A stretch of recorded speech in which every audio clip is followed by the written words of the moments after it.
Olá pessoal, eu sou Rafael Vendramini, profissional especializado em processos de compras e Strategic Sourcing, e este é o Procurement Ideas, alavancando valor através de ideias. Estamos agora no nosso terceiro Ideas Cast, no qual a gente começou uma série para falar sobre os Bitcoins como ferramenta de hedge. Será que é possível ou não? Se você não viu o primeiro vídeo da série, eu vou deixar no card aqui, onde eu explico um pouco o que é o Bitcoin, um pouco da sua história e se ele um dia poderá ser usado como ferramenta de hedge para proteger o valor das companhias. Eu fiz um segundo Ideas Cast, eu fiz uma atualização sobre o mercado, então essa é a segunda semana que a gente fala sobre o Bitcoin e a gente vem atualizando os dados. E eu de novo vou deixar aqui no card, tá, a indicação para esses vídeos e eles também estarão na descrição aqui do vídeo, tá bom? Então na semana passada nós falamos que o Bitcoin apresentou um novo ganho. Na verdade, toda a nossa ideia, a nossa hipótese é que o Bitcoin apresentou um ganho substancial no ano de 2020, foi uma ferramenta que foi uma alavanca de investimentos no mercado no ano de 2020. Só que as análises de mercado, os analistas de mercado entendem que esses ganhos estratosféricos não se repetirão no ano de 2021, mas ainda assim eles continuarão crescendo por causa dos fundamentos. Então os fundamentos do Bitcoin são favoráveis e é isso que a gente vai acompanhar e ver se o que os analistas e as análises que nós fizemos no passado se confirmam ou não. Vocês podem lembrar também que no primeiro Ideas Cast eu usei uma ferramenta de análise para identificar se o Bitcoin poderia ou não, chamado Datamark Cost Drivers, e eu vou deixar na descrição do vídeo o link para essa ferramenta e o nome da pessoa que você pode entrar em contato se você tiver interesse de conhecer o Datamark, tá bom? Então, vamos agora falar um pouco da atualização dessa semana da ferramenta, tá? Do Bitcoin no mercado, tá bom? Então a gente olhou, eu vou pegar aqui os dados da Nasdaq, que eu acho que vai facilitar um pouco a nossa compreensão, olhando aqui um horizonte de um mês para a gente ver o que aconteceu. Então a gente viu então que nas últimas semanas o Bitcoin acabou superando as barreiras dos 40 mil dólares no mercado internacional, ok? E é isso que nós comentamos, que houve um ajuste, porque ele continuou crescendo. Então se a gente expandir um pouco aqui para um ano, a gente vai ver essa escalada do Bitcoin que a gente comentou nos últimos vídeos, chegando aqui no máximo a 40.300, 40.400 Bitcoins, ok? E no horizonte da última semana a gente viu que houve uma correção desse valor.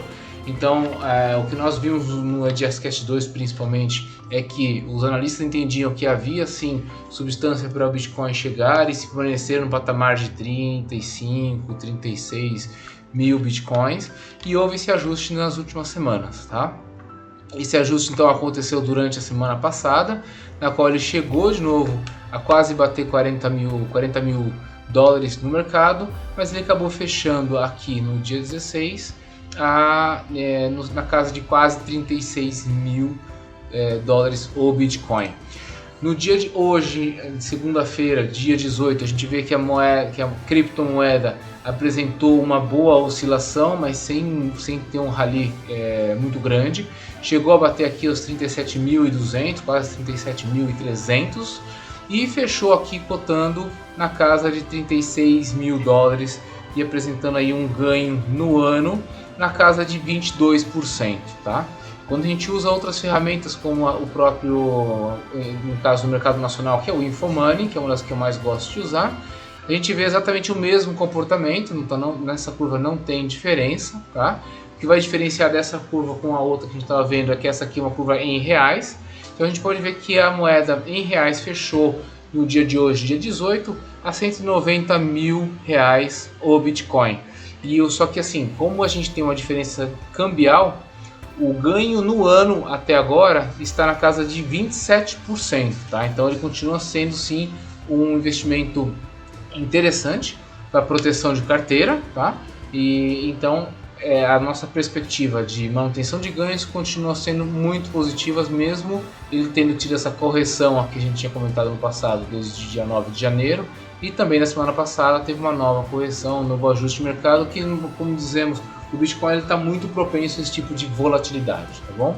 Em termos de notícias, a gente não tem notícias relevantes do Bitcoin tanto no Infomoney quanto no portal do Bitcoin, que é alimentado pelo UOL, ok? Então a gente só tem notícias um pouco mais passadas, não tem nada que se destaque. Só que quando a gente olha a Decrypt, que é uma das que eu mais gosto de acompanhar, inclusive para ver a movimentação, eu prefiro até ver direto na Decrypt do que na Nasdaq, eu destaquei aqui 3 notícias que são bem interessantes, tá? A primeira notícia fala sobre uma tal de Hoover, deixa eu pegar a Hoover nessa aqui. Só um minutinho que está carregando, tá aqui. Então, um fundo de investimento chamado Hoover explica o porquê que eles investiram 745 milhões de dólares no mercado de bitcoins, tá? Então essa notícia está toda em inglês, eu vou trazer aqui um apanhado sobre o que ela fala. Na verdade, o que a Hoover está tentando fazer com o Bitcoin é diversificar um pouco a sua carteira, trazendo um ativo de mercado que ele é pouco convencional, mas tem sido muito bem aceito pelos investidores da carteira da Hoover. A Hoover ela gerencia na casa de 20,3 bilhões de dólares. Então, com esse movimento, ela está alocando 2,5 do seu portfólio em bitcoins. Só que ela está fazendo isso de uma maneira indireta, porque ela está usando o ela está usando a MicroStrategies para fazer esse tipo de negócio e a Galaxy Digital. Então, ela está usando esses dois agentes no mercado como se fosse um proxy, para poder ter um pouco mais de proteção e também usar a inteligência que essas duas companhias têm para poder fazer orientações se eles devem aumentar ou reduzir as posições em Bitcoin. Então isso é bastante interessante porque vai bem em linha com o que a gente tem comentado sobre grandes agentes, grandes atores, grandes players de mercado entrando no Bitcoin e mantendo o seu preço a um nível alto, ok? Essa é a primeira notícia interessante do dia. A segunda notícia é que o presidente eleito e confirmado recentemente, Joe Biden, confirmou Gary Gensler para ser o presidente da SEC nos Estados Unidos. A SEC lá é como se fosse o órgão que regulamenta a transação de ações dentro do mercado norte-americano, tá? Então ele agora vai estar conduzindo esse mercado, tá? Por um lado, o Gensler, ele é provavelmente o líder da SEC, então, que mais tem conhecimento em criptomoedas, em criptoindústria, digamos assim, tá? Mas por outro, ele é um membro do establishment, ou seja, ele já fez parte da Goldman Sachs, então ele tem toda essa formação de banco, então conhece bem isso. Ele já estava trabalhando na equipe de transição do Biden desde novembro, tá? Quando houve a perspectiva do Biden ser sim confirmado como presidente eleito dos Estados Unidos, né? E ele tem um histórico já dentro da política de fazer parte dos governos Bill Clinton, ok? Que faz parte aqui desde 2009, que ele comenta, na década de 80 aqui, fez parte da administração do Bill Clinton como assistente da tesouraria, da parte econômica do Clinton, e também do presidente Barack Obama, onde ele atuou muito forte na parte de regulamentação.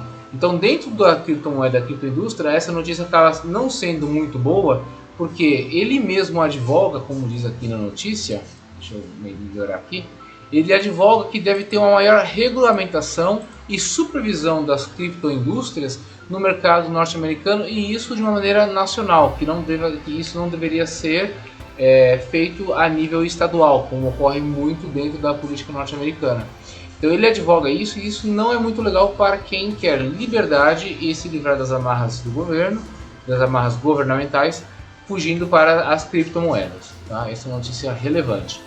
E tem uma outra notícia que também vou deixar linkada na descrição, que é uma dica da própria Decrypt de como manter os seus ativos de Bitcoin seguros, tá? Dentro de todas essas oscilações que está acontecendo. É uma notícia interessante, tá? Porque ele fala muito sobre você manter armazenado isso em local seguro, ter wallets, ter carteiras que garantam essa proteção tanto a nível digital quanto a nível também de hardware, de físico, tá? E então é isso que é bem interessante. E tem até uma foto aqui de algumas dessas carteiras digitais que armazenam fisicamente essa informação Então, se você tem essa opção, você não está vinculado a cyberataques e nada disso, porque a sua criptomoeda estará bem protegida aí como se fossem hard drives, tá? Dentro de mercado. Tá bom? Então, são 3 dessas notícias interessantes aqui do Bitcoin. Essa era a atualização que a gente tem para trazer no dia de hoje, segunda-feira, dia 18, onde a gente viu então uma oscilação interessante, mas regular dentro do mercado do Bitcoin, sem nenhuma informação específica sobre esse movimento, então é um movimento típico do mercado. Falamos também sobre a entrada de um novo grande player com 745 milhões de dólares, que é a Ruffer, usando como proxy 2 grandes agentes no mercado. Joe Biden elegendo aqui para presidente da SEC, que é a Comissão de Valores Imobiliários dos Estados Unidos, o Gary Gensler, que vai trazer uma tendência mais, eu não diria intervencionista, mas regulamentadora dentro desse mercado. E uma outra indicação, uma outra dica de como manter os seus ativos de Bitcoin de forma segura. Ok? Bom, espero que vocês tenham gostado do Ideascast 003 de hoje.